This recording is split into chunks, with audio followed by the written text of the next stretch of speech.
बच्चों, यह वीडियो कक्षा 4 के लिए है। वीडियो के इस भाग में हम लोग दसम पाठ यानी कि मध्यम पुरुष के बारे में जानेंगे। इस पाठ का शीर्षक भी सर्वनाम मध्यम पुरुष युष्मद है। संस्कृत में हमारी बातों को सुनने वाला श्रोता मध्यम पुरुष कहलाता है। मध्यम पुरुष के सर्वनाम शब्द क्रमशः तीनों वचनों में त्वम, युवाम, यूयम होते हैं। अर्थात एक वचन में त्वम, द्विवचन में युवाम और बहुवचन में यूयम, जो हिंदी में भी मध्यम पुरुष कहे जाते हैं। तथा त्वम का अर्थ तुम, युवाम का अर्थ तुम दोनों तथा यूयम का अर्थ तुम सब होता है, जिसमें क्रिया धातु के साथ ते हो का प्रयोग तीनों वचनों के सर्वनाम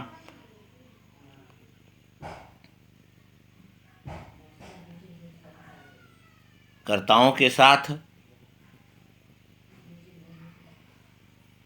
क्रिया के साथ में लिखकर किया जाता है। कहने का अर्थ है कि क्रिया के साथ ते हो, अर्थात जैसे कहें तुम पढ़ते हो, तुम दोनों पढ़ते हो, तुम सब पढ़ते हो, तो इसमें ते हो क्रिया के साथ तीनों वचनों के सर्वनाम कर्ताओं के साथ जो है लिखकर वाक्य का निर्माण किया जाता है, जिसे संस्कृत में क्रिया के रूप में लिखा जाता है। धातु के साथ सी एक वचन के लिए, धातु के साथ थ द्विवचन के लिए और धातु के साथ थ बहुवचन के लिए।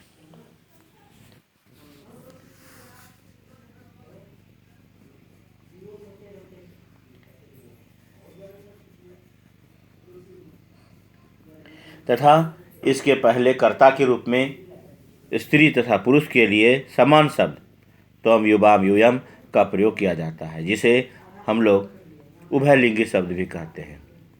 अर्थात एक वचन में अगर कहें जो जिसमें कर्ता के साथ सी का प्रयोग होता है, तो उदाहरण है त्वम पठसी, अर्थात इसका अर्थ हुआ तुम पढ़ती हो, और इसी वाक्य का अर्थ तुम पढ़ते हो भी है, यानी स्त्रीलिंग पुल्लिंग दोनों में एक ही वाक्य का प्रयोग होता है। कहें तुम लिखसी, अर्थात तुम लिखते हो तथा तुम लिखती हो, दोनों हिंदी के इन दोनों वाक्यों के लिए संस्कृत का वाक्य त्वम लिखसी होगा। फिर द्विवचन में आए तो इसमें धातु के साथ था का प्रयोग होता है, और बहुवचन में धातु के साथ थ का प्रयोग होता है। द्विवचन के वाक्य के रूप में युवाम लिखता, अर्थात तुम दोनों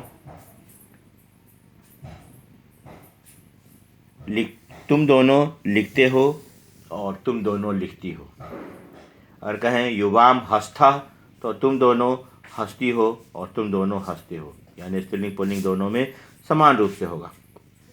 इसी प्रकार से अगर बहुवचन के लिए कहें यूयम क्रीडत, तुम सब खेलते हो और तुम सब खेलती हो, दोनों वाक्य के लिए यूयम क्रीडत होगा। बहुवचन में थ और द्विवचन में था का प्रयोग करते हुए हम लोग दूसरे अन्य वाक्य इस प्रकार से बनाएंगे। कहेंगे यूयम गच्छत, यानी तुम लोग जाते हो और तुम सब जाती हो। युवाम क्रीडथा, यानी तुम दोनों खेलते हो और तुम दोनों खेलती हो। इसके बाद बहुवचन में अगर बनाए तो यूयम नमत, यानी तुम सब नमस्कार करती हो, तुम सब नमस्कार करते हो। त्वम, युवाम, यूयम को उभयलिंगी शब्द कहा जाता है, जिसे युष्मत शब्द रूप की तालिका में प्रथमा विभक्ति के रूप में यानी सबसे ऊपर लिखा जाता है। जब आप शब्द रूप पढ़ोगे तब उसमें यह प्रथमा विभक्ति यानी कर्ता कारक के रूप में यह सबसे ऊपर में होगा। इसलिए इसे युष्मत शब्द समूह भी कहा जाता है। इन शब्दों के क्रियाओं की क्रियाएं हमेशा समान समान रूप से लगाई जाती हैं और इसमें स्त्रीलिंग पुल्लिंग के शब्द संस्कृत तथा में कर्ता और क्रिया दोनों समान होते हैं। किसी भी प्रकार का कोई भी भेद इसमें नहीं किया जाता। अतः लड़का हो या लड़की हो, हिंदी में वाक्य भिन्न होने पर भी संस्कृत में दोनों लिंगों के वाक्य समान होते हैं। अब आइए वाक्य जो है पुस्तक के आधार पर जो पुस्तक में वाक्य दिए गए हैं उनके हिंदी अर्थों को जानें। जैसे यहाँ चित्र में दिया हुआ है, देख रहे हैं, त्वम पठसी अर्थात तुम पढ़ती हो, त्वम लिखसी तुम लिखते हो, त्वम युवाम हस्था यानी तुम दोनों हंसती हो, यह द्विवचन का है। फिर युवाम क्रीडथा अर्थात तुम दोनों खेलते हो, क्योंकि लड़का है, यहाँ पर लड़कियां हैं, इसलिए युवाम हंसथा तुम दोनों हंसती हो, और युवाम क्रीडथा तो तुम दोनों खेलते हो। त्वम के साथ सी का प्रयोग है, पठसी। त्वम के साथ यहाँ पर लिखसी का प्रयोग है, तो सी और सी दोनों में समान है। उसी प्रकार से यहाँ पर देखें, युवाम के साथ में भी यहाँ पर भी था है और यहाँ पर भी था का प्रयोग है, यानी हस्था और क्रीड था, दोनों वाक्यों में जो विभक्तियाँ लगाई गई हैं वह समान है। तो इस तरह से एक वचन द्विवचन की तरह बहुवचन में भी जो है वह समान विभक्ति है।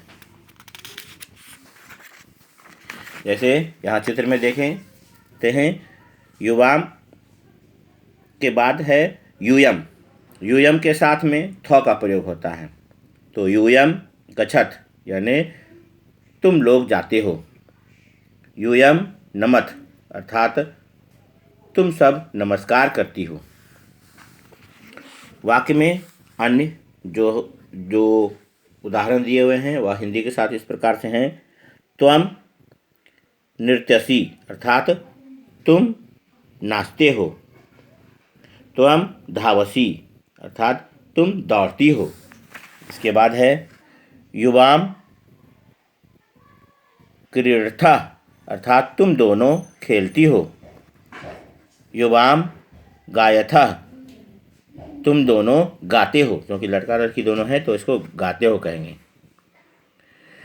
फिर है यूयम वदत अर्थात तुम लोग बात करती हो, यहाँ पर 3 लड़कियां बात कर रही हैं तो उसके लिए कहेंगे तुम लोग बात करती हो। फिर है यानी यूयम वदत तुम लोग बात करती हो। इसके बाद है यूयम पश्यत तुम लोग देखते हो। लड़कियों के लिए भी यूयम वदत में जो विभक्ति है वही विभक्ति यहाँ पर भी है, यूयम पश्यत में भी थ है, उसमें भी थ है, और अतः जो सर्वनाम शब्द यानी कर्ता के शब्द के रूप की तरह ही क्रिया भी इसमें समान होती है। इसके बाद यह तालिका है, त्वम के साथ सी का प्रयोग होता है, तो पठसी सहायक क्रिया में असी, वदथा अस्थ, पठत अस्थ यानी असी अस्थ अस्थ।